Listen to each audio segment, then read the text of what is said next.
Hey guys, tonight we're taking a slow stroll through time, all the way back to the winding alleys and scented corners of ancient Korea, where even the quietest market stall might be hiding a jar of perfume made from fermented persimmons, aged plum paste, or peach stone oil.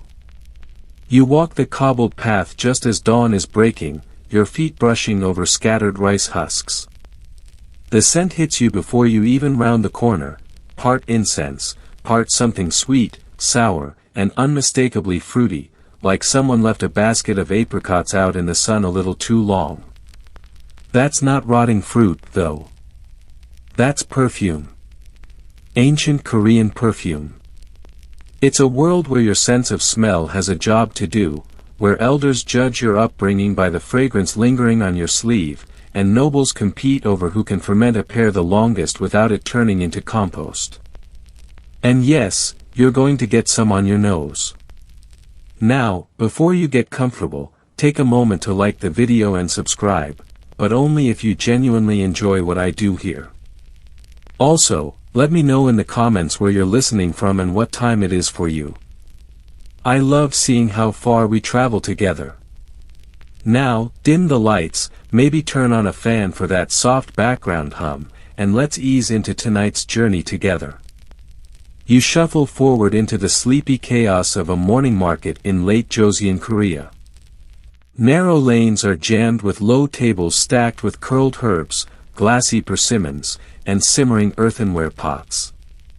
You pass a trio of women with baskets of mushrooms still clinging to clumps of earth, and a man selling second-hand shoes, each pair artfully arranged by how much the toes have curled upward from wear. On your right, a seller with more patience than customers lines up cut melon on rice paper. But that's not what draws you in. It's a small, shady corner where 3 ceramic jars sit half buried in cool sand. The sign above them, painted in worn hanja, says, "Fragrant pastes for skin and cloth." There's no fanfare, no incense stick burning, just a modest woman in a faded green geoghery, calmly stirring a wooden spoon into a soft brown mixture that smells like nectarine soaked in honey, left asleep beside a bag of cloves. She offers you a dab on the back of your hand. It's oddly warm, slightly sticky. You sniff, and yes, it's not quite like anything you've smelled before. Here's the secret: in a time when perfumes couldn't be bottled and sprayed with atomizers, they were fermented, stirred, and aged like miso or soy sauce. The ingredients weren't always glamorous, often just overripe fruit, flower petals, maybe powdered roots, or dried citrus rind, all mashed together and left to mature in jars sealed with oilcloth and prayer. And people loved it. In fact, by the 17th century, market vendors were known to create seasonal blends that followed the lunar calendar. Autumn might bring fermented quince with a hint of sandalwood, while spring called for plum blossom, shaved pine bark, and a faint dash of wild sesame oil. Now, were these perfumes stable? Absolutely not. If you left them open too long, you might end up with a science experiment on your hands. But for a brief moment, after a fresh dab and a gentle rub into your collar or temple, you might smell like the inside of a peach tree in bloom. Interestingly, historians still argue whether some of these concoctions were meant to mask odor or to layer with it. The line between personal hygiene and olfactory aesthetics in ancient Korea was fragrant but fuzzy. Some argue that these scented pastes complemented the earthy scent of barley soap and sun-dried linen. Others think they were the ancient equivalent of spraying perfume over unwashed hair and hoping for the best. There's also a fair amount of guesswork involved, as so many of these recipes were passed down orally or scribbled vaguely in household manuals. One surviving document refers cryptically to ripened apricot sun syrup, which sounds delightful until you realize it could also be a euphemism for fermented leftovers. But even if the precise recipes are lost to time, the cultural role is unmistakable. Smell was status. If you passed someone on the road and your sleeve carried the faint scent of preserved pear and angelica root, people noticed. Scented cloth, in particular, was a quiet luxury. Nobles might pay a premium for linen that had been stored in cedar chests with dried jujube and perfumed paste pressed between the folds. Of course, not all scents were considered equal. Some formulas, especially ones with strong musk or animal oils, were seen as aggressive or too foreign. There's a gentle tension in the records between homegrown Korean blends and imported Chinese or Central Asian perfumes. One scholar even referred to a foreign scent as overbold, which, in 16th century polite writing, is basically a slap. Yet the local market scene thrived on subtlety. Perfume wasn't an industry. It was a quiet cottage trade, woven into beauty routines, household rituals, and even medicine.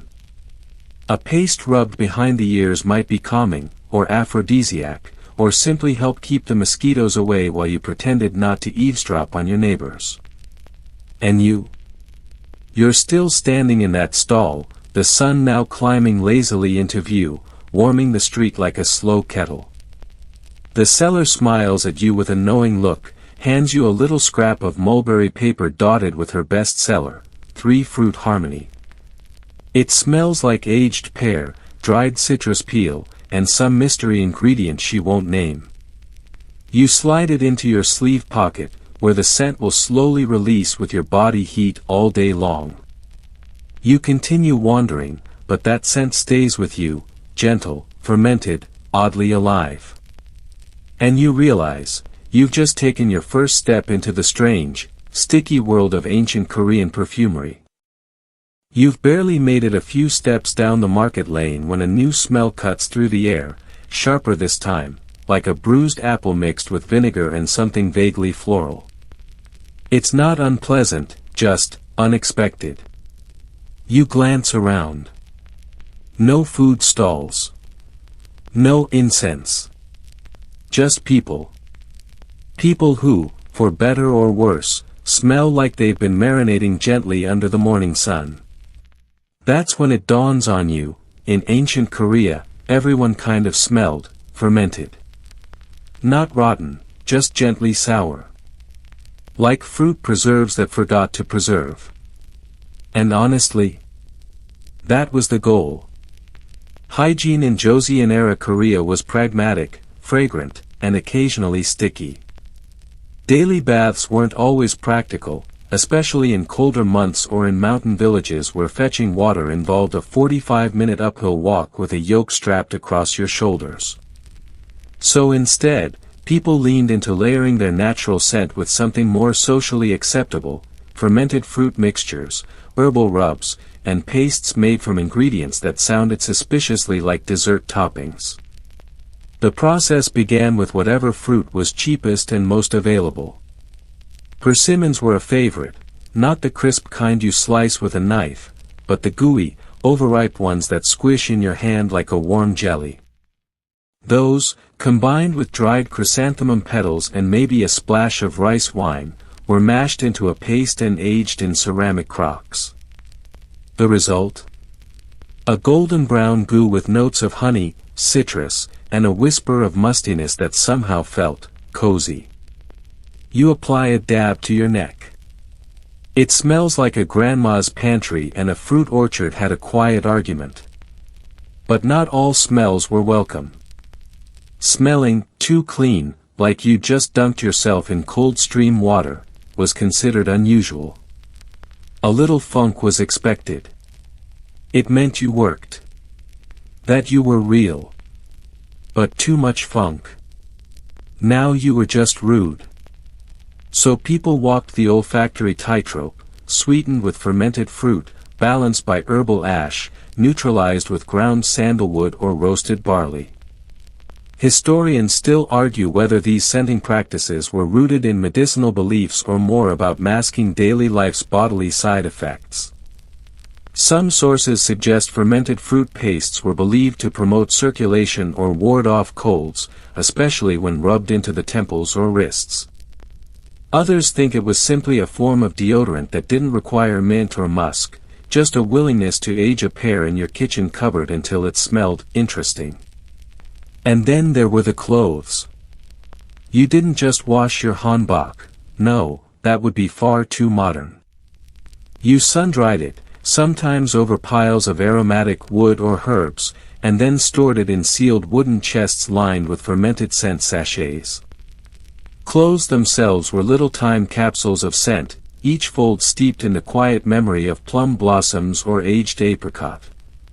In upper-class households, scent was taken a step further. Aristocrats might steep their undergarments in diluted flower water before drying them over smoke pots filled with burning citrus peel. A nobleman might carry scented handkerchiefs perfumed with fermented melon and ginger root. And noblewomen? They wore their scent like armor. Not too bold, not too sweet. Just enough to leave a trail behind when they passed through a room, like a signature written in air. Even in middle and lower-class homes, it wasn't uncommon for families to ferment their own blends using whatever was in season. In autumn, families might gather fallen quinces, mash them with sesame oil, and mix in pine needles or wild mint. The resulting paste could be rubbed behind the ears, into the hairline, or dabbed onto the collar. It wasn't fancy, but it worked. You smelled, lived in. Human, but with effort. A quick note on hair, because, oh yes, hair mattered. Long, often oiled, and combed daily with wooden brushes dipped in herbal waters, hair was both a display and a responsibility. And you'd better believe it held scent. The fermented fruit pastes were occasionally worked into hair as a kind of leave-in conditioner, especially before formal events. Imagine walking into a banquet and getting hit with the scent of mulberry, pine, and old melon, from someone's braid. That's not an appetizer, it's a lifestyle. Modern noses might wrinkle at the idea of wearing fermented anything.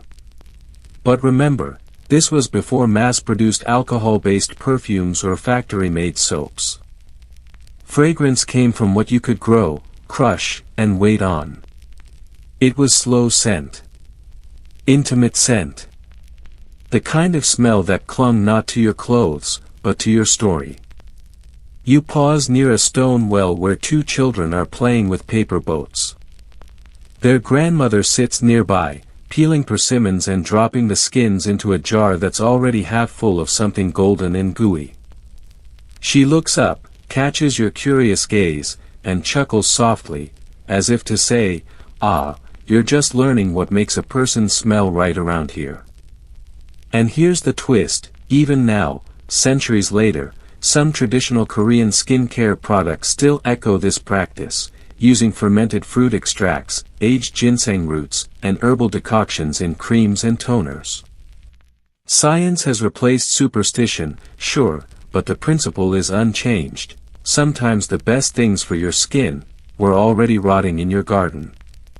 You lean over the well's stone lip, catch your reflection in the still water, and sniff your sleeve. The scent's changing already, less sugary, more mellow. Maybe this whole fermentation idea isn't so strange after all. You follow a narrow alley out of the market and into a quieter stretch of town, where the clatter fades and the smells become more selective. You're headed somewhere specific now, somewhere not everyone's invited, the stall of the Persimmon perfume sellers. It's tucked behind a shaded courtyard, half hidden by fluttering laundry and crooked latticework windows. The air here is heavier, slower. You can practically see it ripple in the sun. This isn't just another spice stall. This is where people come not to buy, but to consult. The woman running the stall is older than she looks, with streaks of white in her hair like threads of rice paper. She doesn't greet you with words, just a nod and a glance toward a low bench beside her row of ceramic jars, each sealed with faded fabric and what appears to be rice paste. Yep. Homemade, just like Grandma used to ferment. She lifts a lid. You lean in. And oh, now that's a smell. It's sweet and dark and oddly familiar. Not fresh fruit, but fruit remembered. The scent lingers in the air like a story you almost forgot, deep notes of plum, ginger, and what might be cinnamon if it had spent the winter in a temple. It's not overwhelming. It's not trying too hard. It's the olfactory version of someone humming while they stir soup. This is fermented perfume, the subtle kind worn by those who didn't need to announce themselves. The woman dips a reed stick into the mixture and offers you a single drop on your wrist. You rub it in gently. It's warm, silky, and smells like memory. Here's the method, more or less. You start with overripe fruit. Persimmons are classic. The squishier, the better. Mash them with a wooden pestle until the pulp starts to break down, then add flower petals, rose, chrysanthemum, or lotus if you're feeling elegant, and a touch of rice wine. Some recipes added pine resin or powdered incense ash to give the mix depth and longevity. The blend is left to rest in cool, dark places, ceramic crocks buried in the ground or stored in cellars where the air smells of earth and slow time. After weeks, or sometimes months, the paste thickens, darkens, and gains complexity.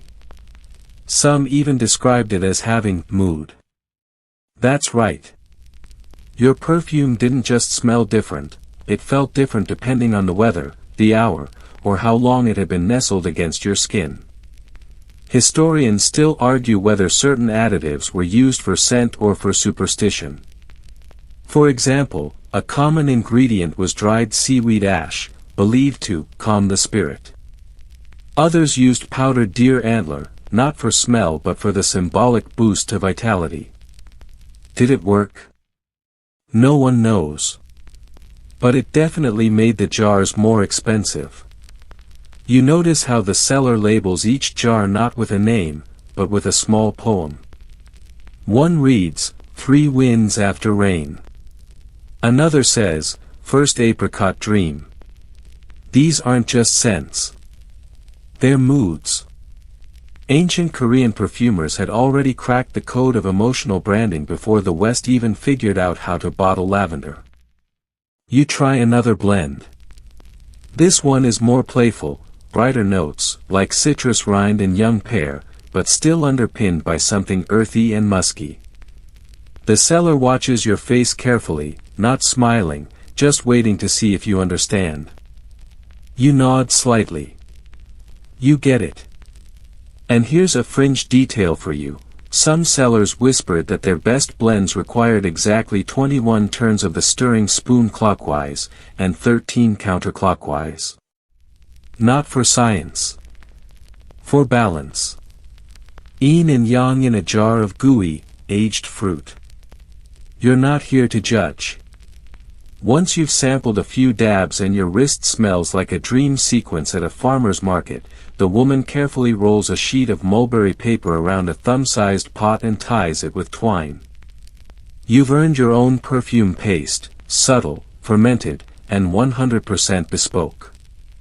Before you go, she presses a final gift into your hand, a tiny sachet filled with dried plum skins and pine needles, wrapped in silk. For your pillow, she whispers. So your dreams don't wander too far. You step back into the sun, feeling different. Not perfumed, exactly, but transformed. Like you're now participating in a conversation that's been happening for centuries, one whispered not in words, but in scent. And you're not alone.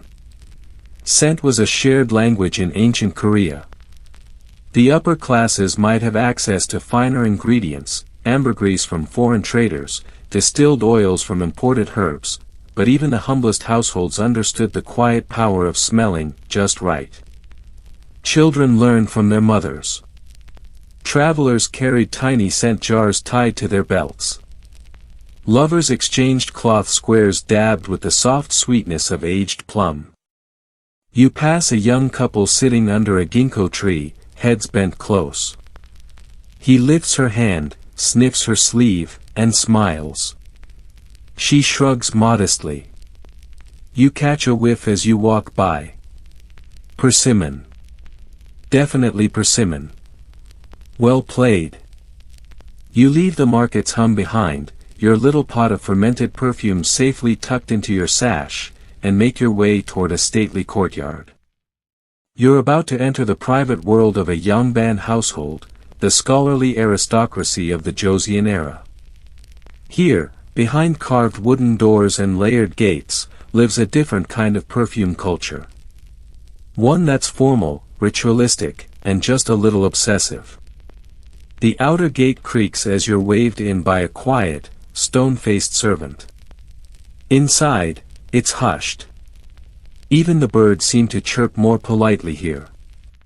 The courtyard is trimmed and geometric, the air carrying the faintest scent of magnolia blossoms and roasted barley. Odd, but pleasant. You're ushered to the women's quarters, jubang, where the ladies of the household spend their time reading, sewing, composing poetry, and yes, preparing themselves. Not in a vain way, mind you. This is the Joseon dynasty. Modesty is law. But that doesn't mean you can't have glowing skin and a strategically scented collar. Inside, everything smells faintly of pressed silk and warm water. A young noblewoman sits at her dressing table, combing her hair with a lacquered brush. Next to her, a tray of pastes, powders, brushes, and what looks like a small crock of mashed fruit and dried petals. Jackpot. You hover quietly in the corner as the lady's attendant begins the ritual. First, a splash of rice water to cleanse. Then, a dab of mung bean paste, cooling and slightly green-smelling. It's rinsed off with warm cloths, followed by powdered pearl mixed with ground lily root. A scentless base layer, subtle, but luminous.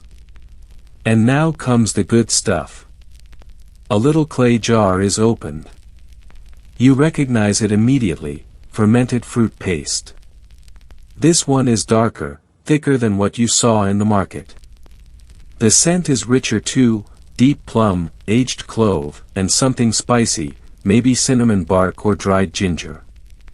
The lady dips a slender brush into the paste and applies it, behind her ears, at the nape of her neck, under her collarbone.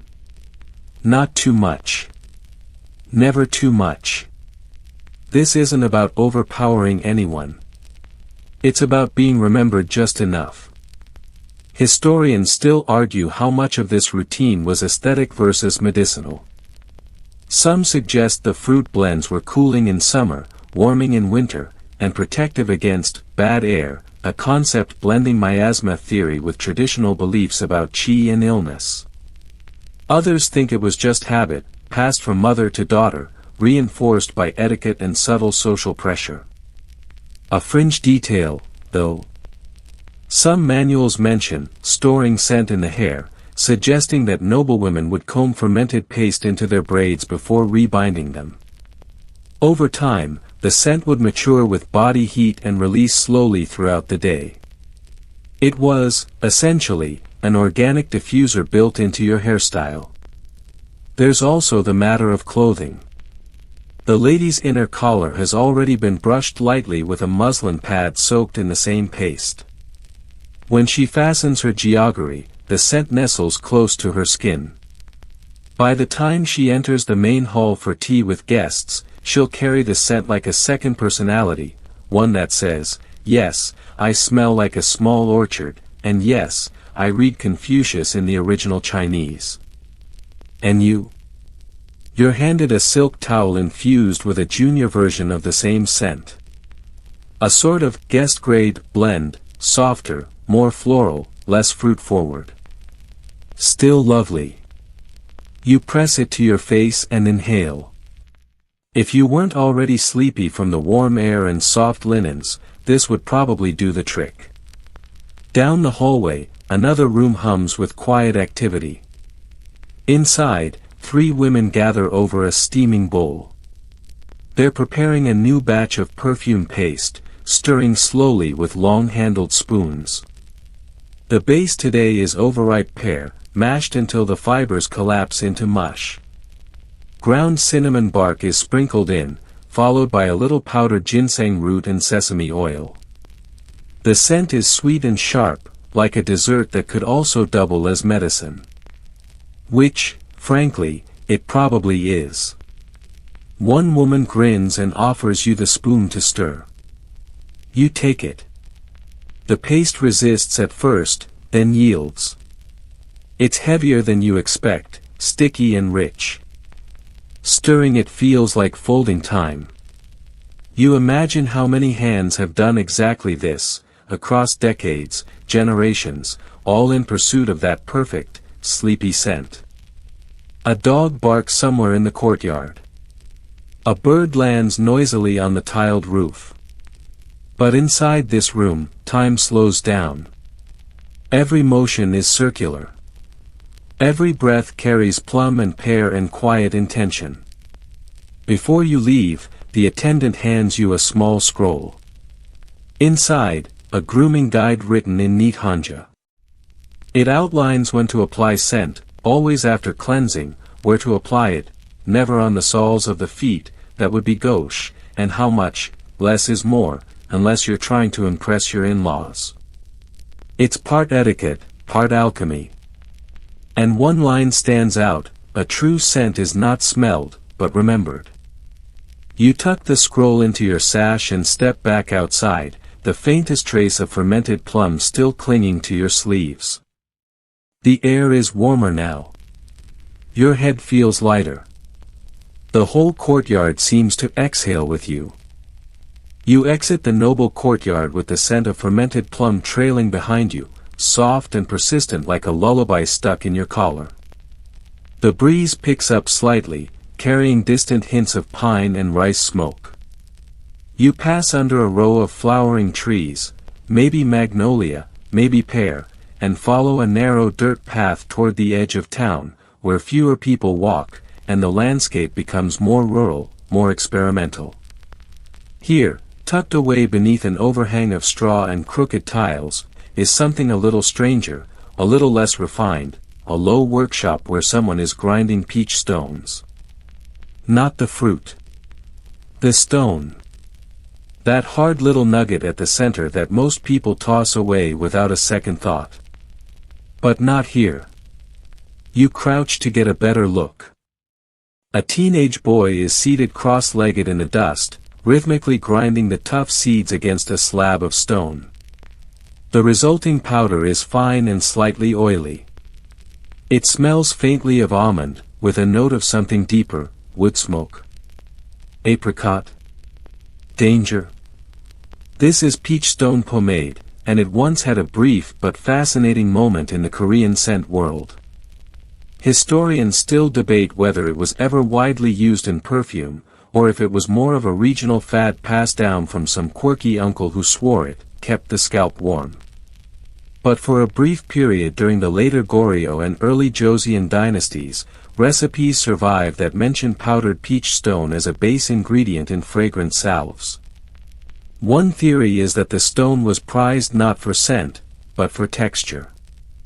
When ground, it became a paste-like carrier that could soak up oils from herbs and fermented fruit blends, binding them together into a salve that could be applied to hair, skin, or even clothing hems. Like a scented glue. Only, fruitier. You're handed a small lump to test. It crumbles in your fingers like pressed chalk but warms quickly against your skin. After a few seconds, the scent begins to emerge.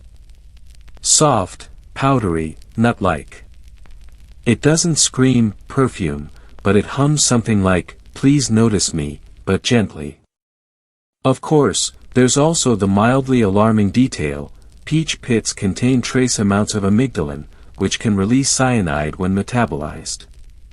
But don't worry, everyone insists the stone is aged and dried just right to remove the harmful stuff. Probably. Maybe. You keep sniffing anyway. In ancient Korea, experimentation with natural materials was common, especially among village artisans and herbalists who had neither the resources nor the patience to wait for foreign imports. Instead, they turned to what was available: fruit stones, seeds, flower stalks, tree bark. One fringe recipe from a rural coastal town includes mashed oyster shells mixed with fermented wild cherries and sandalwood powder. Was it fragrant? Allegedly. Was it slightly gritty? Most definitely. You sit for a while beside the boy as he works, the silence broken only by the scrape of stone and the occasional rustle of birds hopping through the grass. He explains, somewhat shyly, that his grandmother used to rub peach stone paste behind her ears before festivals. Not because she wanted to smell nice, necessarily, but because she believed it made memories stick. If someone remembered your scent, they remembered you. That idea, of scent as memory, is a recurring theme in ancient Korean perfume culture. A dab of paste behind the ear, a stroke down the inside of the wrist, it wasn't just cosmetic. It was an emotional imprint. A way to linger in someone else's story long after you'd left the room. You ask about the most popular blend in this village. He pauses, thoughtful. Then shrugs and gestures to a small jar hidden behind a rice sack. Inside, a sticky, orange-brown mixture made from fermented persimmon, ground peach stone, and a drizzle of chestnut oil. It smells like an orchard in autumn, earthy, sweet, with just enough tang to keep you awake. Barely. You're given a sliver of it on a leaf. Not to eat, don't even think about it, but to press against your skin. You rub it into your pulse point, and the scent blooms slowly. Not dramatic. Not showy. Just, real. Lived in. Honest. Historians still can't agree whether peach stone pomade was ever exported or if it remained a purely local practice. Some speculate it made its way into small palace circles via servants who brought recipes from home. Others think it was dismissed by aristocrats as too rustic, a scent too tied to soil and sweat. But for those who used it, it wasn't just about smelling pleasant. It was about honoring the raw materials of everyday life. If you grew it, you could wear it.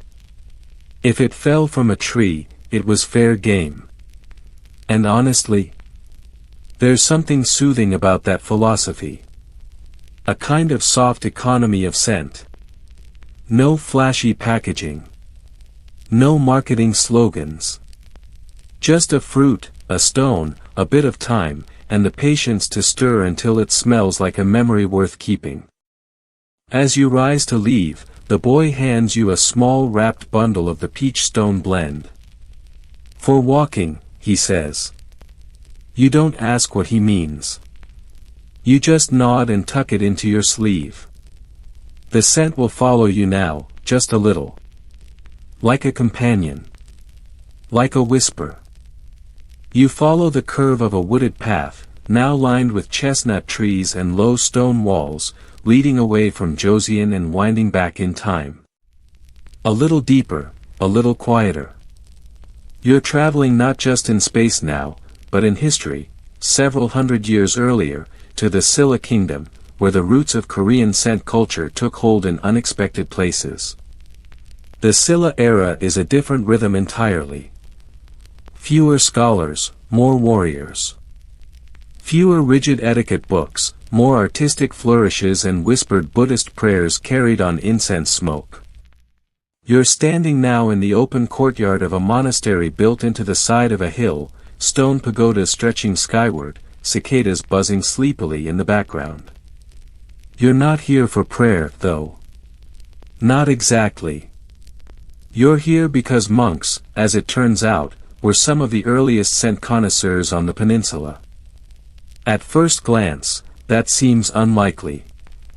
Monks were supposed to live simply, avoid vanity, and renounce earthly indulgence, including perfume. But scent, as they practiced it, wasn't about seduction. It was about serenity. You enter a small incense chamber. The air is smoky but gentle, the scent thick with sandalwood and something sweet, maybe cinnamon bark or dried tangerine peel. On the floor are scrolls and tools, copper burners, glazed bowls, old bundles of dried herbs wrapped in mulberry paper. It's not luxurious. It's meditative.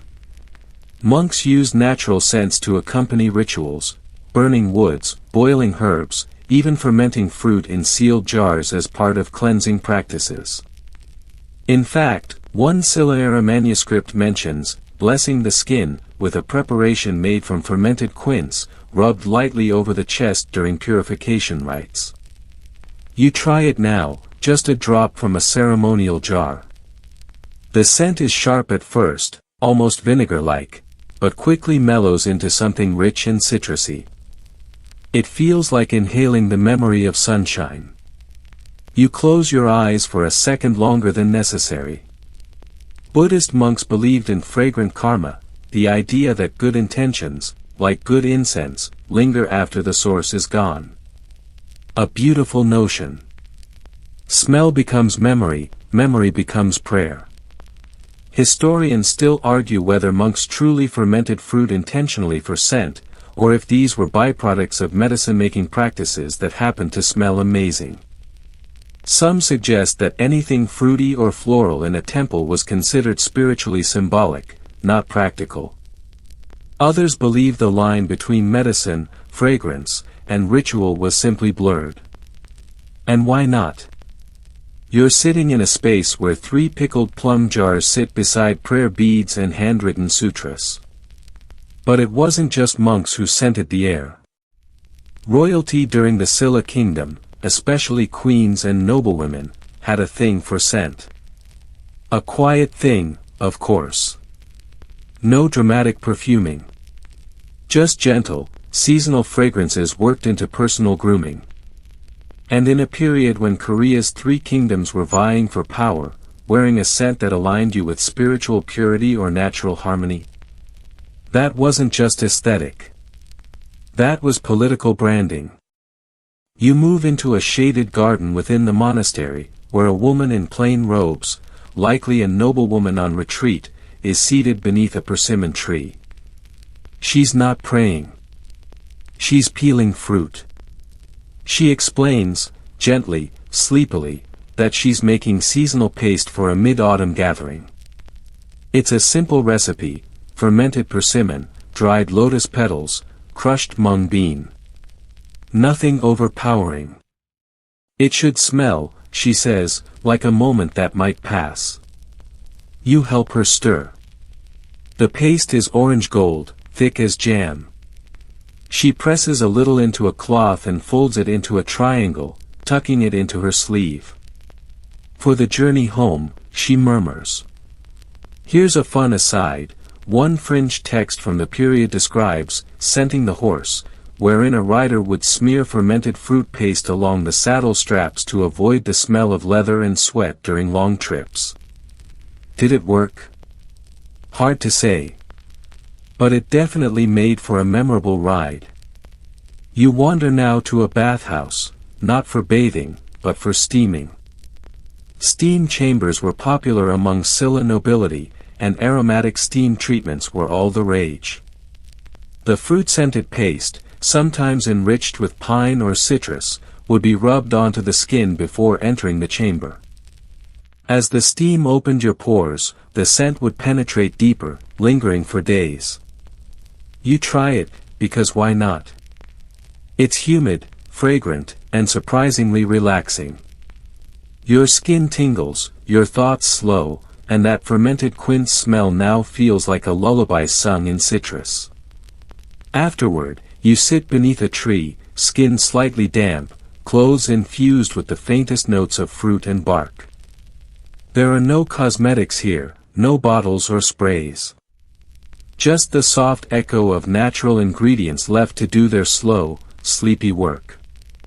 You press your fingers to your temple and smell your own wrist. Still sweet. Still warm. Still Silla. The trail leads you down from the Silla Monastery, past fields of wild mugwort and damp, fragrant pine, until you reach the old road, a well-trodden stretch of packed earth that once connected kingdoms. Caravans used it. So did pilgrims, merchants, and the occasional spy disguised as a peddler of dried squid. Today, you follow it westward, toward a scent story that doesn't start in Korea at all. Because while fermented fruit pastes and temple incense were homegrown inventions, there came a moment, several, actually, when Korea opened its doors, however briefly, to foreign influences. And China, just across the Yellow Sea, had plenty to offer. You're approaching a border town during the height of the Goryeo dynasty, just in time to see a traveling merchant caravan unload its precious cargo. Boxes of spices. Bundles of cloth. And, more curiously, jars sealed in wax, labeled in intricate Chinese calligraphy. The air is rich with smells you can't quite place: frankincense, clove, something smoky and sweet that stings a little as you inhale.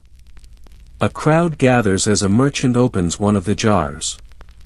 Inside is a thick, amber-colored oil with flecks of dark resin floating in it.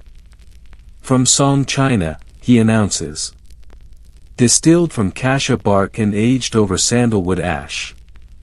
Everyone leans in, noses twitching like curious cats. You do too. It smells expensive, foreign, and slightly intimidating. The kind of smell that says, "I have a better horse than you." Some Goryeo nobles were obsessed with this imported perfume oil, especially those who had traveled to Chinese courts or were educated in Confucian classics. Wearing Chinese scent was a quiet flex. It said you knew things. You had access. You had connections. But not everyone approved. Historians still argue whether the Korean court truly embraced foreign scents or merely tolerated them as diplomatic necessities. Some records refer to them as too strong or incompatible with our season. Others suggest the perfumes were gifted to envoys and royalty but never truly adopted into everyday use.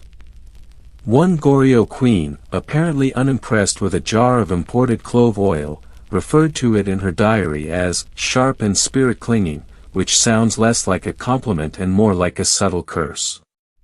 Still, the ingredients found their way into local blends.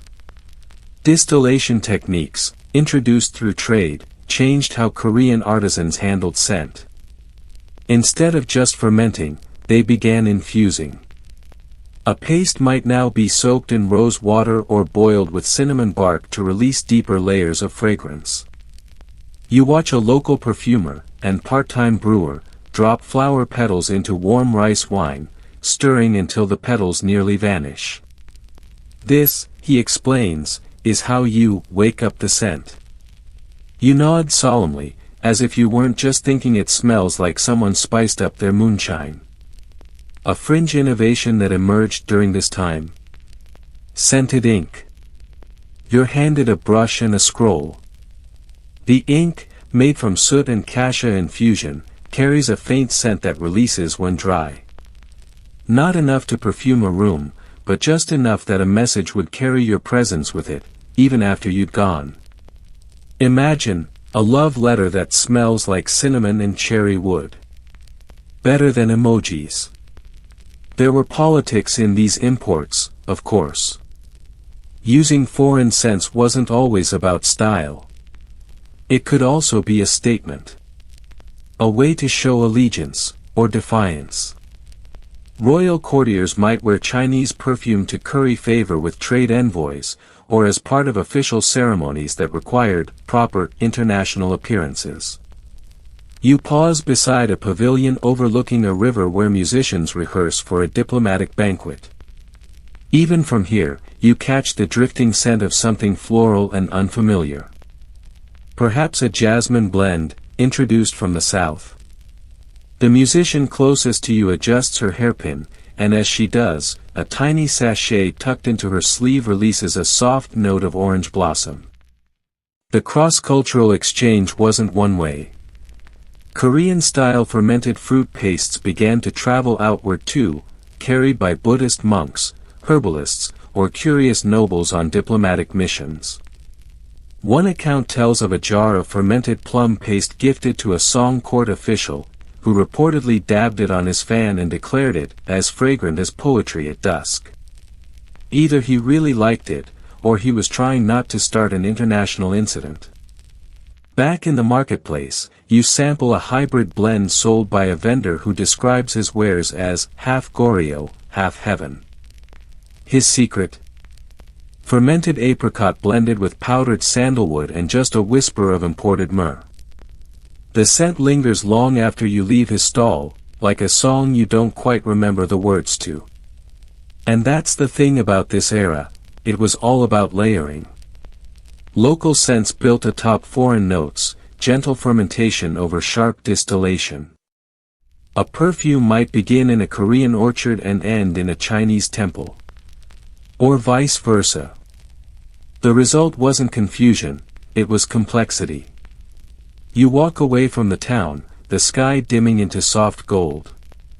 In your sleeve, a scroll that smells faintly of clove, and a sachet of hybrid perfume that's equal parts orchard and empire. Somewhere behind you, someone lights incense. Somewhere ahead, a new scent waits. By now, you've begun to notice something funny about your own scent. It's no longer just fermented fruit and peach stone paste. Somewhere along the way, you've become a walking sampler plate of Korean olfactory history. There's a bit of plum from the monk's chamber, a hint of sandalwood from the hybrid blend, and still that whisper of quince from the Silla monastery. You smell like a sleepy time machine, and that's before you even reach the next stop on your journey. This time, you're headed for the mountains. Not towering peaks, mind you, but the low, misty hills that roll along Korea's southern spine, places where the air is cooler, where things ferment a little slower, and where local traditions tend to resist the pressures of the capital. You're in the realm of village matriarchs, herbalists, and grandmothers who keep secrets in clay pots and only share them if you agree to drink a cup of roasted barley tea and listen to a story or two. The village itself is a cluster of stone cottages with thatched roofs, half hidden behind gnarled persimmon trees. The gardens overflow with things you'd barely recognize as ingredients: woody stems, twisted roots, leaves that smell like licorice if you rub them hard enough. You arrive at the home of a woman known only as Halmiani Hyang, literally, grandmother scent. Not because she's fragrant herself, but because she knows more about natural perfumes than anyone alive. You're invited in with minimal fuss. No formality here. Her house smells warm and sharp, like soybeans drying on the rafters mixed with pine needles and something faintly medicinal. Inside, she motions for you to sit by the hearth, where a series of small, lidded jars bubble away gently in a heated water bath. These, she says, patting one fondly, are for doenjang. That's soybean paste. Not exactly what you expected from a perfumer. But that's just the start. Halmiani opens a different jar. Inside is a thick, dark amber paste. It smells incredible. Deep, woody, and subtly sweet. Like chestnut honey mixed with tree bark and smoke. You lean closer. She grins. Pear, she says. And cinnamon twig. Fermented 3 months. Good for cough. Better for memories. That's the thing about these mountain blends, they're not just about smell. They're medicine, memory, and magic rolled into one. Halmiani doesn't separate perfume from healing. Why would she? A good scent lifts the spirit, opens the lungs, cools the blood. She scoffs at the idea of perfume for showing off. No. Here, perfume is for anchoring. For placing yourself, firmly and gently, in the world around you. She teaches you how to make her signature blend, mashed overripe pear, a spoonful of chestnut bark powder, and a splash of perilla oil. It sounds like a salad dressing gone rogue. But once it's been left to rest, buried in ceramic and stored in her cool cellar for weeks, it becomes something else entirely. The scent is complex, warm, herbal, with just enough sweetness to soften the edges. It smells like rainy mornings and old books and someone humming while they stir soup. Halmione rubs a dab of the paste into your wrist and then sets the rest aside for future guests. No batch is ever the same, she says. Even the wind changes how it turns out. Historians still debate whether these regional scent practices were formalized or purely oral traditions passed between women. There are almost no written recipes from these villages, just memories, retellings, and what remains in the hands of women like Halmione. Some scholars argue this constitutes a feminine archive, a body of knowledge stored not in books, but in practice. And honestly, that sounds more accurate than anything written on parchment. You follow her into the garden, where bundles of herbs hang from wooden racks and jars are half buried in the soil to keep them cool. There's something deeply restful about the scene. The wind is soft, the leaves rustle like lazy applause, and somewhere, a cicada forgets its cue and falls silent mid-song. Halmione points to a row of squat pots, each covered with a smooth river stone. Smell, she instructs. You lift the lid of the first pot. It hits you immediately, a sharp, almost vinegary scent with a floral finish. This one, she explains, is gochujang, fermented chili flour paste. Not spicy. Just bright. The scent was often used to refresh cloths for summer wear, keeping insects away while adding a lively note to the collar. The next pot reveals something entirely different, jujube and roasted rice, mashed into a dense cake. This was used, she tells you, as a sleep sachet, wrapped in cloth and placed under the pillow. The scent keeps bad dreams in the corner. You're not sure what that means exactly, but you like the sound of it. Here's a fringe detail you weren't expecting. Some mountain women would leave jars of fruit paste outside during lunar eclipses, believing the moonlight gave the perfume deeper remembering. Whether it was astronomy or aromatherapy, it definitely adds flair to the fermentation process. You picture yourself tiptoeing outside with a jar of mashed pear under one arm, glancing nervously at the night sky. Worth a try, honestly. As the sun sets behind the hills, you and Halmione share a cup of warm Yulma tea, the roasted grain scent blending seamlessly with the trace perfume still clinging to your sleeves. You feel sleepy. Full. Like your skin has absorbed more stories than you can carry. Before you leave, Halmione hands you a folded cloth bundle, her mountain blend, sealed with pine resin and wrapped in paper that smells faintly of honey. Put it by your head, she says. Let it teach you how to remember slowly.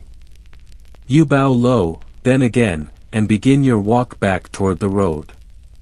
The scent in your sleeve pulses with every step. Not loud, not flashy, just a steady, breathing kind of presence. A mountain scent. A grandmother's whisper. A lullaby in fermented fruit. The road from the mountains unwinds like ribbon, meandering past fields of millet and barley, and finally down into the lowlands where the fog clings to your ankles and the river speaks in quiet ripples. You're headed now toward a different kind of scent story, one that doesn't rise from clay pots or drift from temple incense, but from textiles. Yes. Tonight, you're going to learn how people once wore perfume in their clothes, literally weaving fragrance into fabric. And in the cooler, wetter regions of ancient Korea, where dampness could cling to everything and a bad smell could follow you for days, this was less a luxury and more a strategy.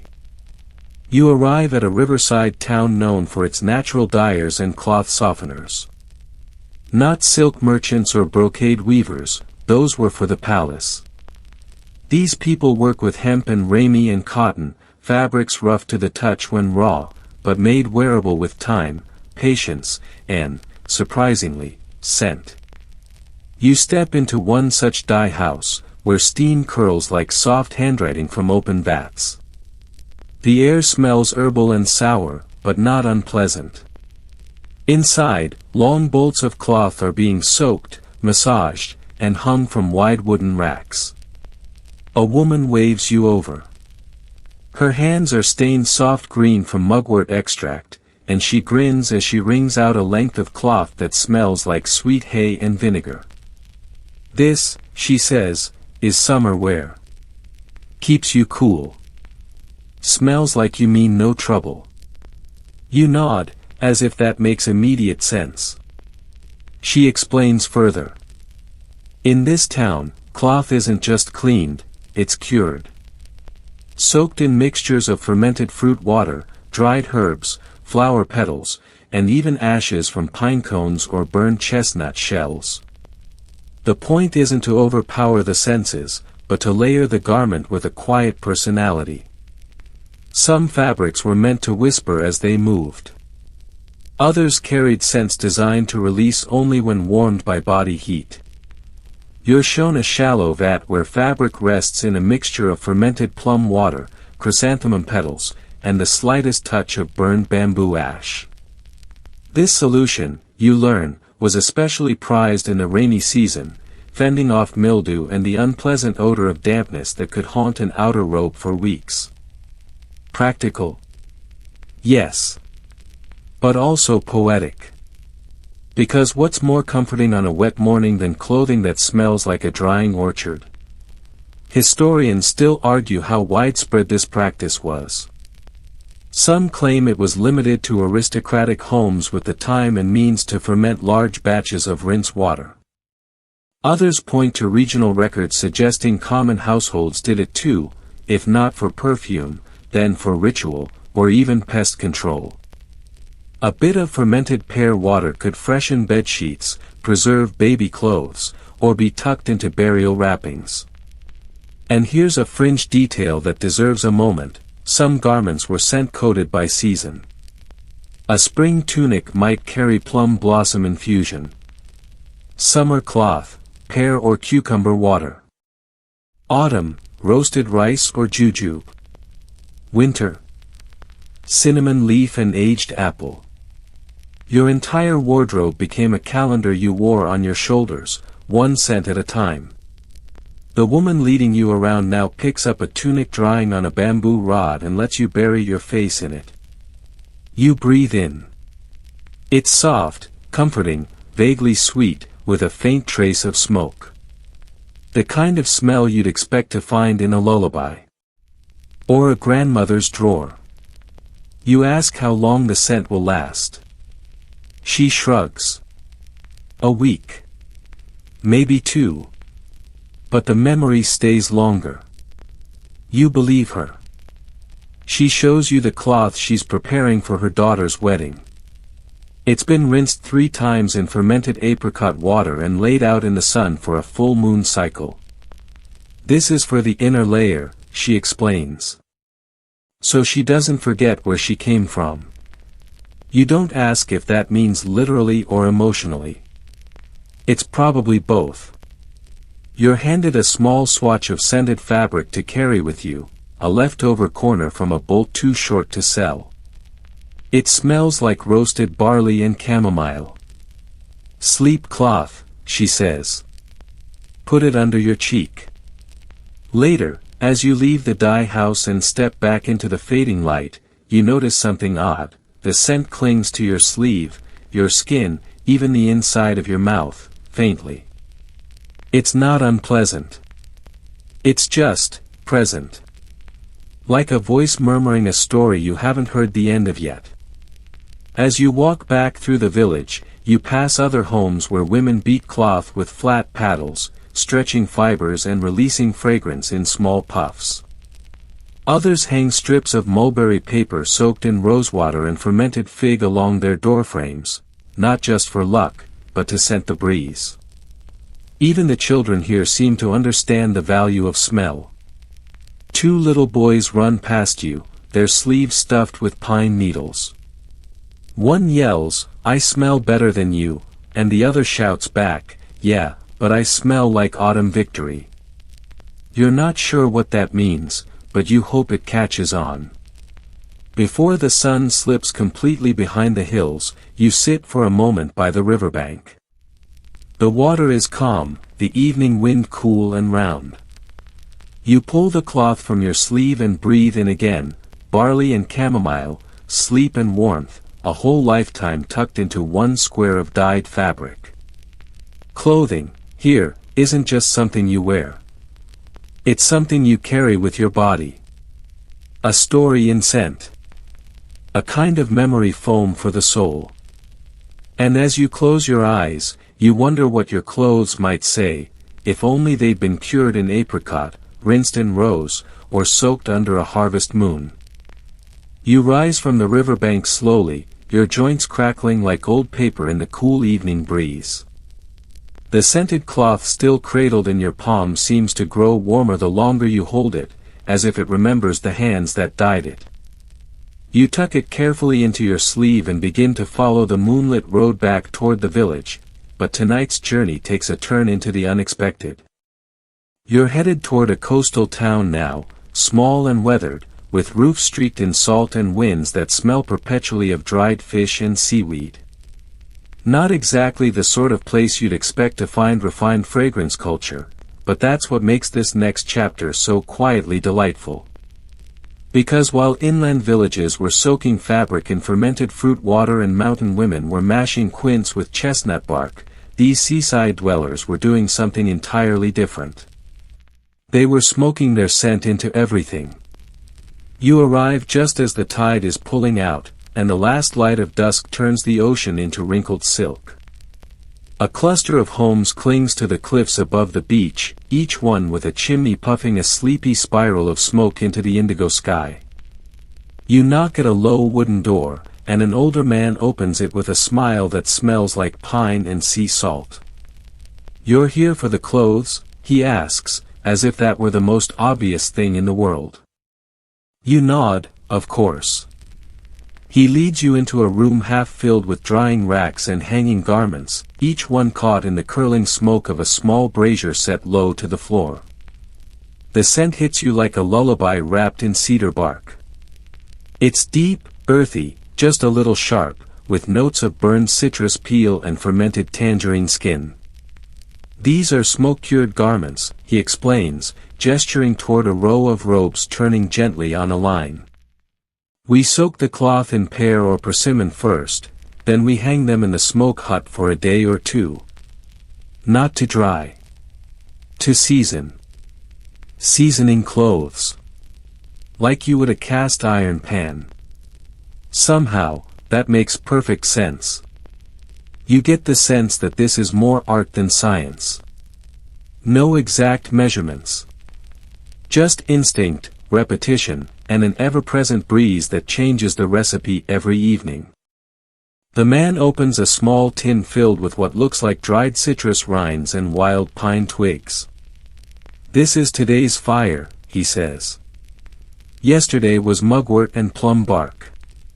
Tomorrow might be rice husk." Historians still debate whether these coastal smoke-curing techniques were a direct response to the salty climate, or if they were passed down from ancient maritime cultures, like the Jurchen or the Ryukyu Islanders. What's clear is that smoke scenting wasn't just about perfume. It was also preservation. Salt air and sea winds could turn garments musty in days. A good smoke cure didn't just mask the problem, it solved it. And here's the fun part, you're allowed to try it.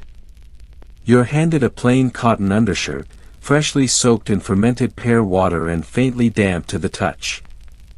With careful instructions, you pin it to a wooden rack and adjust the airflow from the brazier, watching as gentle wisps of citrus pine smoke weave through the fibers. You sit. You wait. It takes hours. But you don't mind. The scent changes as the smoke settles. What was sharp becomes soft. What was fruity becomes woody. It's like watching a sunset happen to fabric. And you learn, as you sit, that families here keep personal scent recipes, passed down like songs. One household might prefer tangerine rind and driftwood. Another might swear by pine needles and fennel stalk. The combinations are endless, and deeply personal. A kind of smoky fingerprint. Here's a fringe detail: children were often gifted sleep shirts cured in calming smoke blends, fermented apple and pine blossom, perhaps, designed to soothe night terrors or ease homesickness. Some were even embroidered with small symbols that hinted at the scent blend, so a mother could recreate it years later for a traveling child. Portable comfort, encoded in cloth. You ask about incense. The man chuckles. We have it, he says. But we don't burn sticks. We burn memory. That sounds cryptic until he shows you a small brazier filled with scent wood, tiny blocks of fermented driftwood soaked in herbal extracts, then dried and cured until they smoke slow and sweet. He lights one. The smell that rises is staggering in its gentleness. It's soft sandalwood, fermented fig, and a tiny dash of toasted grain. You sit cross-legged beside it, and suddenly the room feels like a lullaby.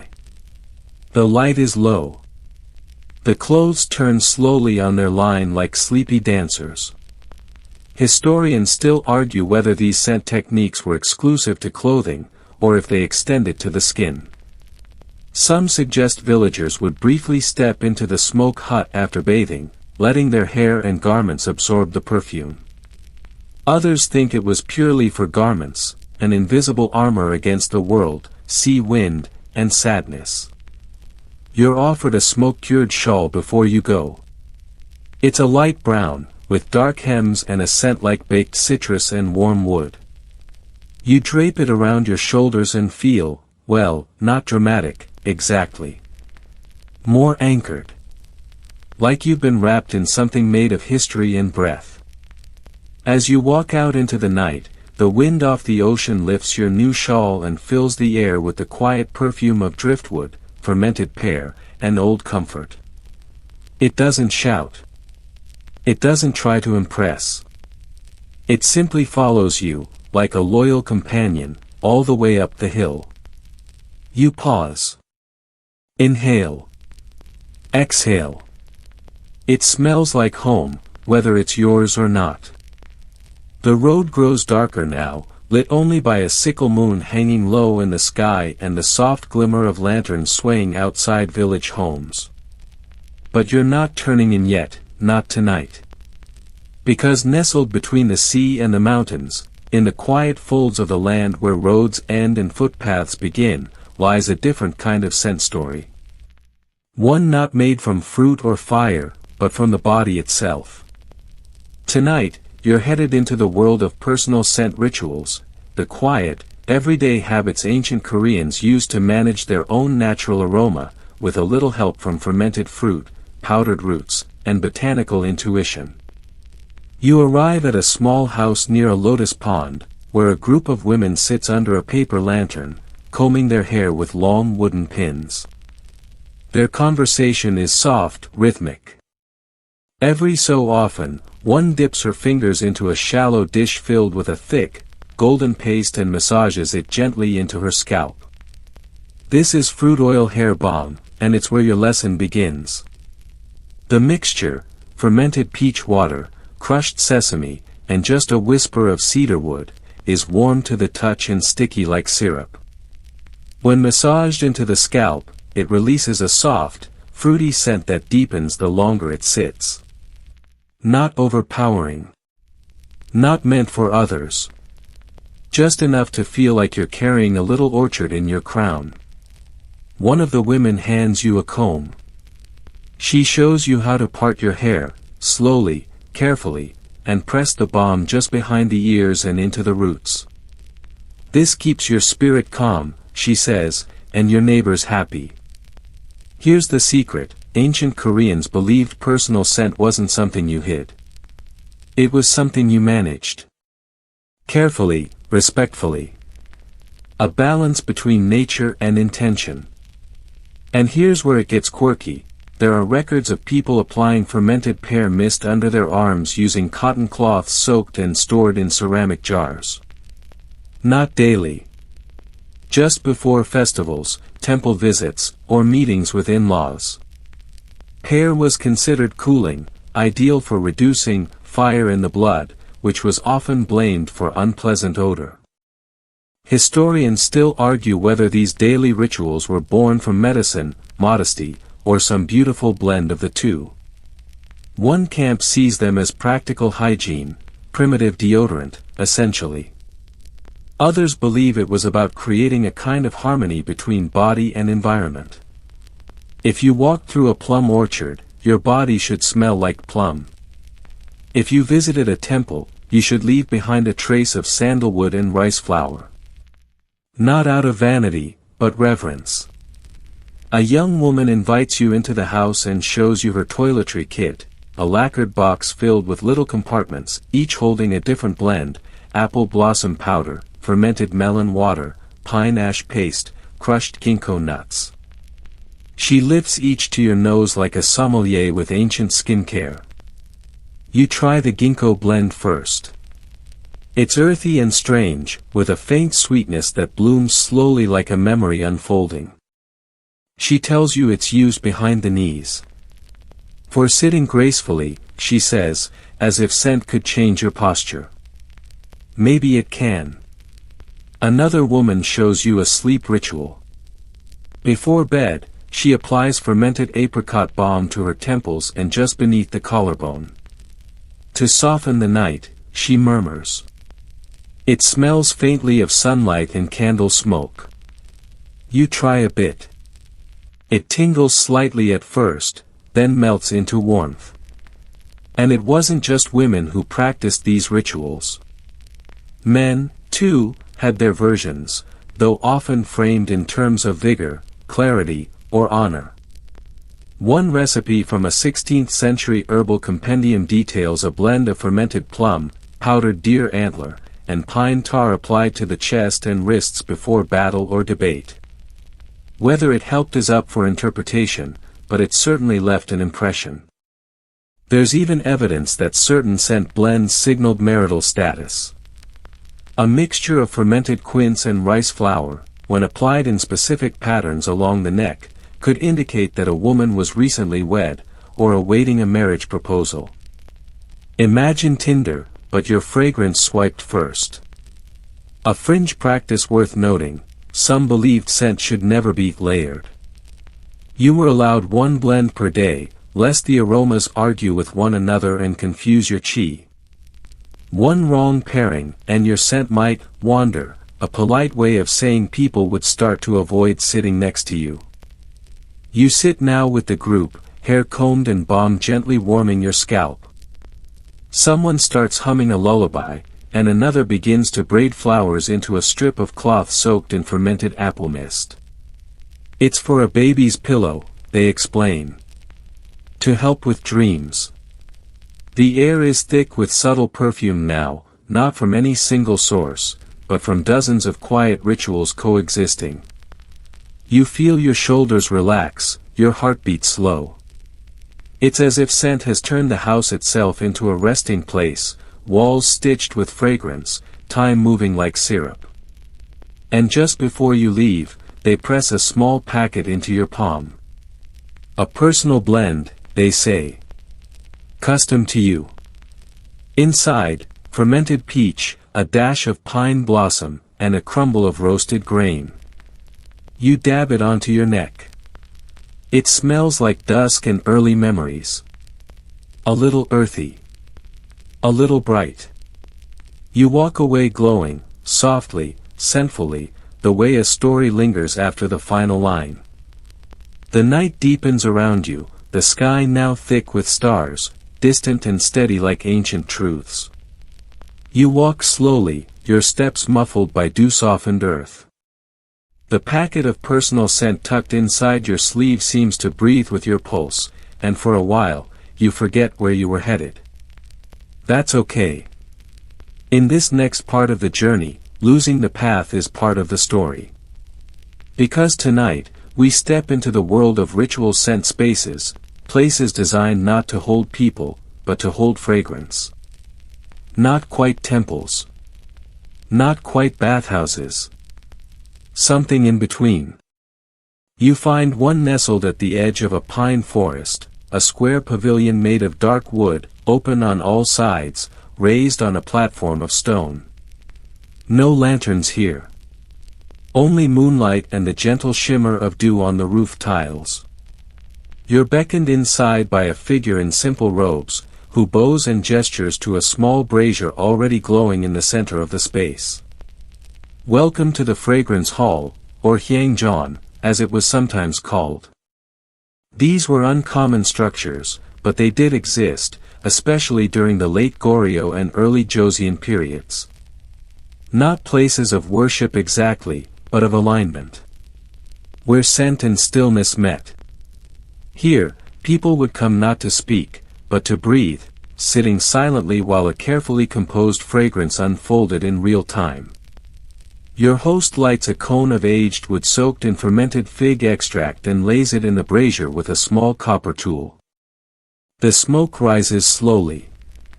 Not straight up, but in soft, curving spirals that seem to curl around your thoughts. The scent is unlike anything you've experienced. Dark. Fruity. A little bitter, like burnt sugar scraped from the bottom of an old pot. You inhale and feel yourself slip into a slower rhythm. Scent here is not decoration. It is timekeeping. You learn that each cone or stick of incense was crafted to burn at a specific pace, some 30 minutes, some an hour, some marked with threads of colored ash that changed as they burned. The scent clock allowed visitors to track meditation, prayers, or simply moments of silence. No bells. No sand timers. Just the scent telling you when it's time to move again. And in some halls, this became a kind of game. Historians still debate whether the scent guessing contest was a true pastime or a poetic invention, but a few records describe noble gatherings where guests were blindfolded and asked to identify fragrances from specially prepared burners. Some scents were rare, fermented jujube bark or imported saffron water, others were invented blends. One scroll mentions a perfume called Early Frost, made from fermented pear, crushed lotus seed, and a hint of ash. Try identifying that blindfolded after a few cups of rice wine. But here, tonight, it's not a game. The scent changes. Your host replaces the cone with a strip of cloth soaked in fermented apple and sandalwood oil, laid over hot stones. The scent that rises now is round, warm, and astonishingly quiet. It doesn't hit your nose, it drifts through your ribs, like a lullaby hummed against your chest. Your host speaks at last, barely above a whisper. This blend, they explain, was used before partings. When friends left for long journeys. When lovers said goodbye. You let that sit in your lungs for a long time. Here's a curious detail, some Hyangjeon had scent registers, small scrolls where visitors could record their impressions of a fragrance. Smelled like memory, one entry reads. Reminded me of my grandmother's porch, says another. A few are more cryptic, felt like being forgiven. You can almost hear the parchment sigh. You're invited to leave your own impression, and you do, pressing your thumb onto a pad of ink infused with fermented persimmon, then stamping it gently on the edge of a blank page. You write nothing. The scent says enough. As you prepare to leave the pavilion, your host hands you a small paper box. Inside, a sliver of incense, fermented fig, pine, and roasted rice. Use it when you forget who you are, they say, with the sort of finality that makes your skin tingle. The scent has clung to your clothing now, woven itself into your hair and your breath. You step outside, and the wind feels different, as though it, too, has been perfumed by memory. As you descend the hill, the air grows cooler, and your thoughts stretch out like sleepy cats in a sunbeam. You wonder, how many generations passed through that fragrance hall? How many unspoken sorrows lifted into the smoke and faded gently into starlight? And would anyone know, just from the scent on your sleeve, that you had sat in stillness beneath cedar beams, breathing in fig and sandalwood, time measured only by the patience of scent? Probably not. But you would know. You're not sure how long you walked after leaving the fragrance hall, only that the stars seemed to shift positions, and the air grew colder and more playful. It teases you now, lifting the corners of your smoke-cured shawl and brushing your face with the barest whisper of something floral. You're getting close to one of the most peculiar corners of ancient Korean scent culture, seasonal perfume festivals. Yes, that's right, entire events built around aroma. Imagine a fair, but instead of deep-fried snacks and wooden darts, the attractions were jars of aged pear mist, sachets made from fermented fig, and competitions to see who could blend the most harmonious seasonal scent. You arrive at a small village perched at the edge of a riverbank, where paper lanterns in the shape of flowers float on the water's surface. The whole place smells like dried apricots, cooled wine, and an undercurrent of warm pine ash. No shouting. No music. Just soft laughter, rustling sleeves, and the occasional flick of fabric as someone fans themselves with a scented ribbon. You've stumbled into a late spring Hyangjae festival, literally, a fragrance celebration. Women and men alike wear layers of clothing dyed with seasonal pastes. Some are floral, others woodsy, and a few clearly experimental.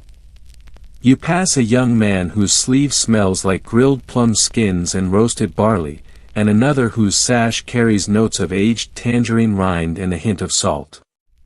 It's like a quiet competition, who smells most like the season without trying too hard. A woman gestures for you to try the Spring Garden Challenge, a table lined with bowls of fermented fruit pastes, petals, and powdered roots. You're given a cloth square and encouraged to blend your own seasonal scent.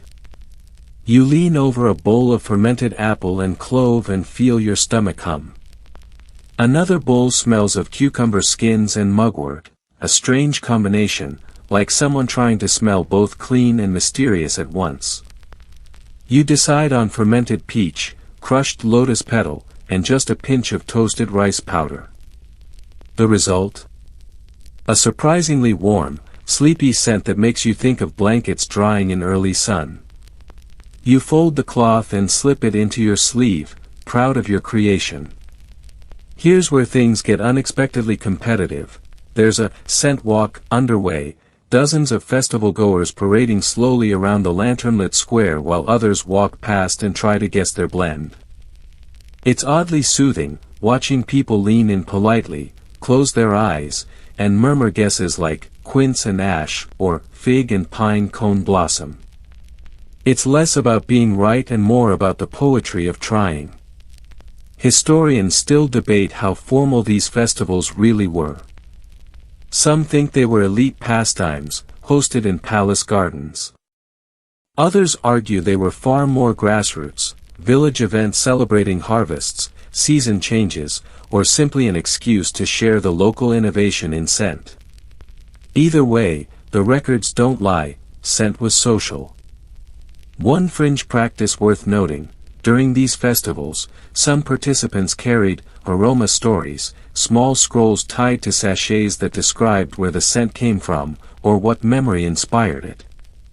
One woman's scroll reads, "Made from my grandmother's pear tree, after she passed. Fermented 3 moons. Smells like the porch where I cried. It smells soft. Sweet. Very human. Another scroll. I tried to make spring but it smells like heartbreak. Still, I wear it. You begin to realize, these weren't just perfumes.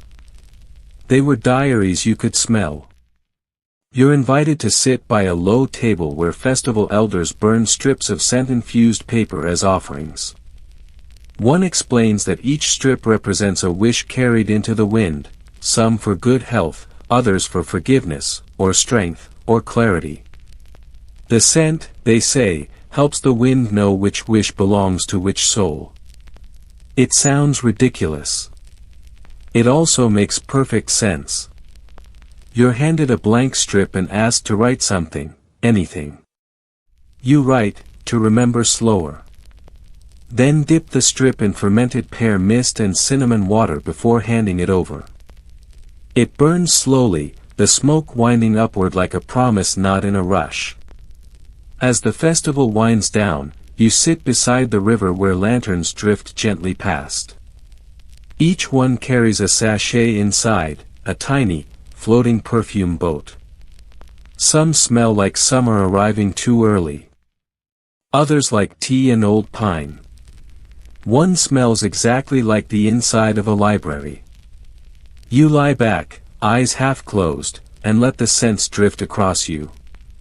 You wonder if anyone will ever revive this festival. Or if, maybe, somewhere in a quiet corner of modern Korea, it still happens behind paper doors. The night presses closer, but not in a hurry. There's no rush here. Just fermented fragrances and the memory of invisible things. You rise, your own sachet warm against your chest, and begin to walk again. You carry the scent of your blend, the peach, the rice, the lotus, and feel oddly sure that if someone smelled it in 10 years, they'd still be able to say, "Ah yes, that was the night you wandered into spring." Your steps slow now, not from exhaustion but from that lovely in-between tiredness that feels like floating. Each movement is deliberate, each breath deep and touched with memory. You've been perfumed by people, clothes, temples, and festivals, but now it's time to visit the place where all those scents rested, the bedroom. Yes, tonight, you're finally slipping into the most intimate fragrance ritual of all, scented sleep spaces in ancient Korea. You arrive at a quiet Hanok house, its paper doors shut against the breeze. A wooden sign above the entrance reads simply, "Sleep Room." No temple fanfare, no poetic scrolls, just the promise of rest. You bow gently and step inside. The room is low-lit and warm, with floor cushions pressed neatly around a central hearth. But it's not the heat that draws your attention. It's the smell. It's gentle, like warm grain and overripe fruit left near a window. Underneath that, something herbal, mugwort, maybe, and the faintest trace of sweet smoke. Your host, a soft-spoken woman wrapped in several linen layers, welcomes you with a nod and offers a cotton sachet. You press it to your nose. The scent is roasted jujube, fermented pear water, and rice flour.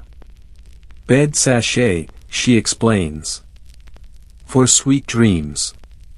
Or no dreams, depending how you sleep. She sets it under the edge of your bedding, a yo, or padded mat, and begins the process of scenting the room further.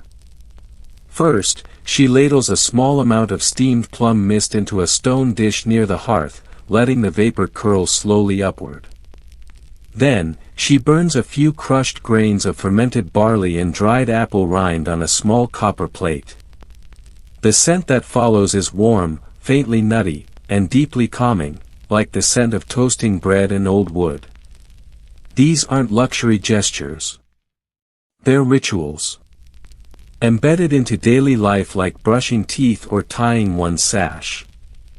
In many homes, especially during the Joseon period, scent was used to regulate sleep, to cool a hot-blooded sleeper, warm a melancholic one, or simply coax an overactive mind into stillness. Historians still debate how scientific these rituals were. Were the ingredients selected based on their effects on mood and sleep, or were they symbolic, meant to soothe by association? Either way, one thing is clear: fragrance was not a luxury of the elite. Even the simplest homes had access to fermented fruit, dried herbs, and sleep sachets passed down from mothers and grandmothers.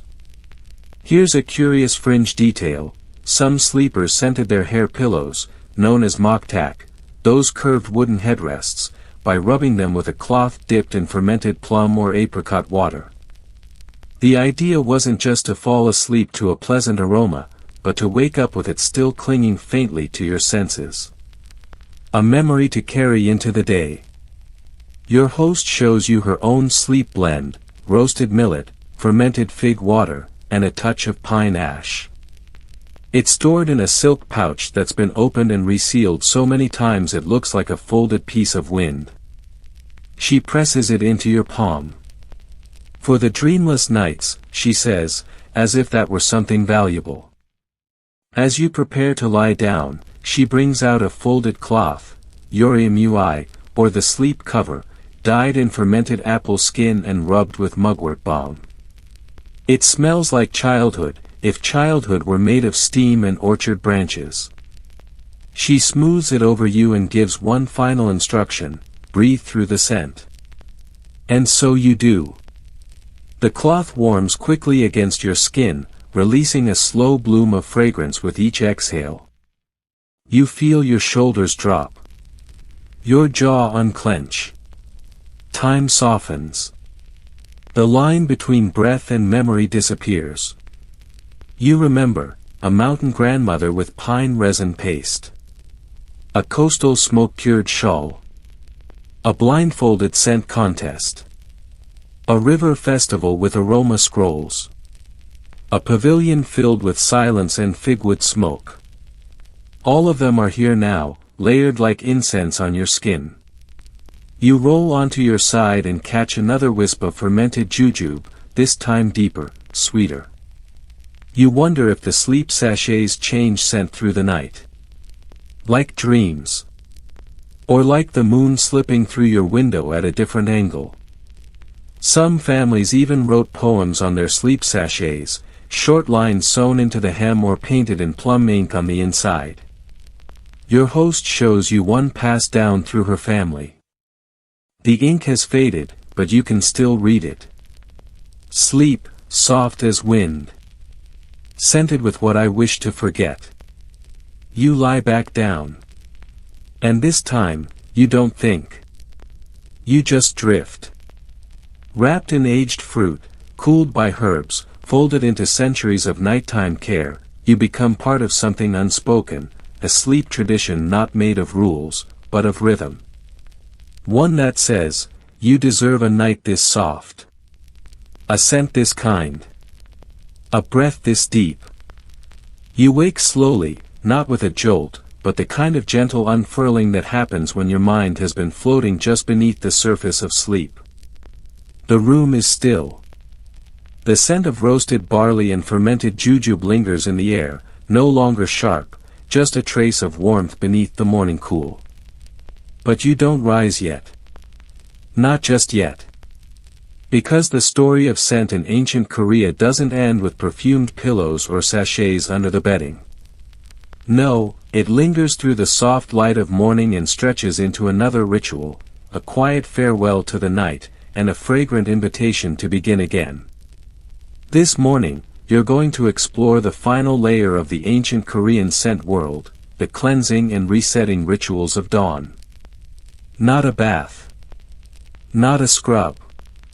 Something gentler, and far more fragrant. Your host enters again, this time carrying a small brass bowl filled with warm fermented pear water and a cloth that looks more like a flower petal than a towel. She motions for you to sit, and gently begins to dab your face, your hands, even your ears. This, she says softly, is to wake your scent. The water smells of orchard breeze and pale tea. It's neither overpowering nor sterile, just right. A signal to the body and mind that the night is over, and your presence in the world begins again. You're then handed a small stone dish. In it, a scoop of fragrant rice powder, mixed with the faintest hint of fermented plum and toasted sesame. You rub it between your palms, press it lightly to your neck and wrists.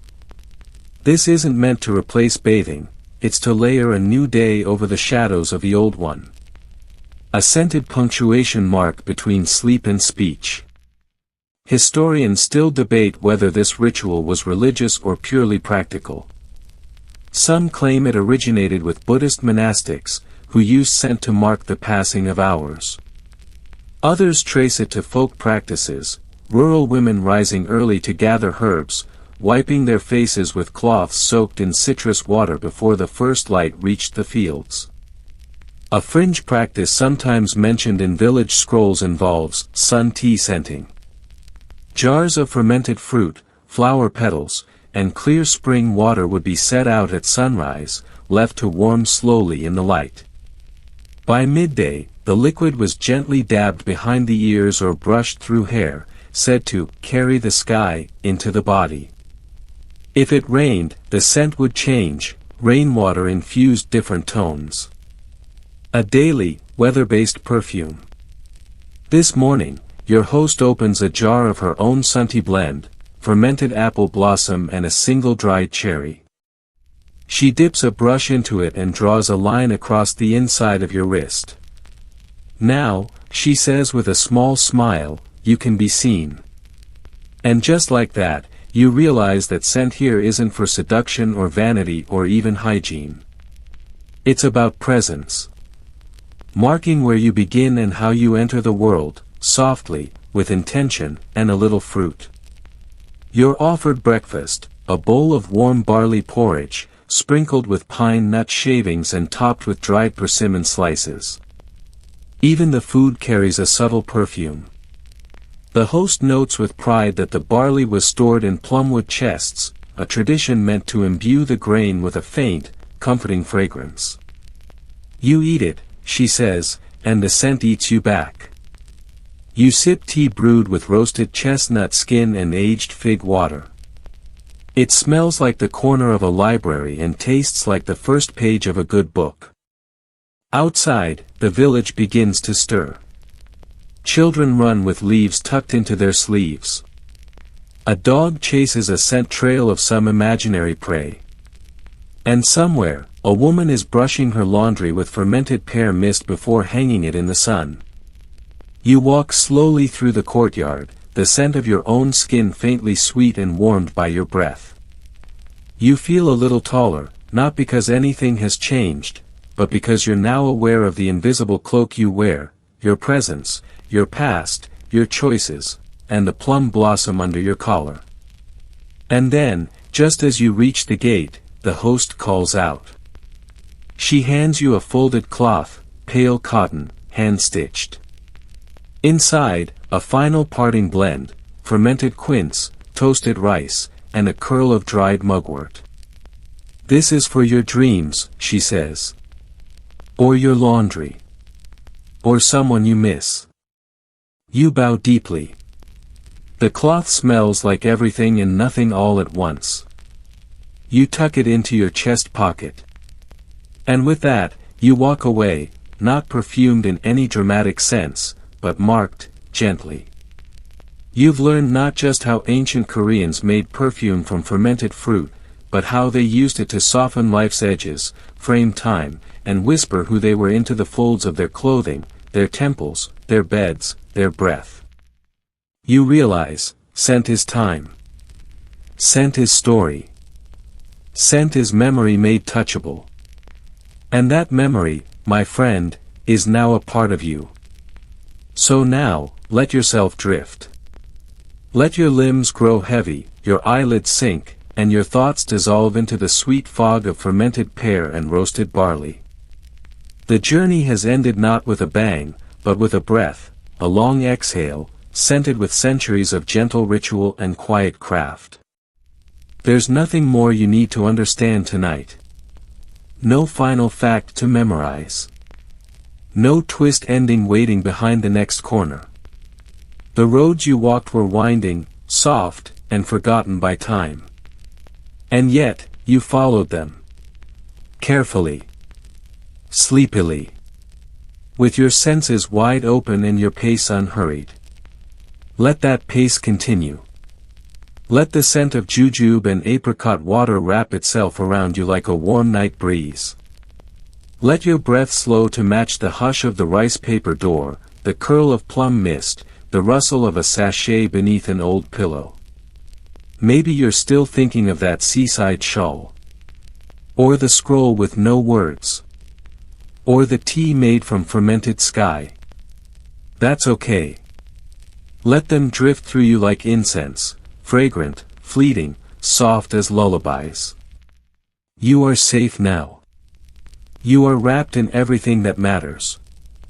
And as you slip into sleep, know this: somewhere, centuries ago, someone else lay on a floor mat, beneath a quilt scented with the same care, breathing through the same fruit, dreaming the same slow dreams. Sleep well. Sleep deep.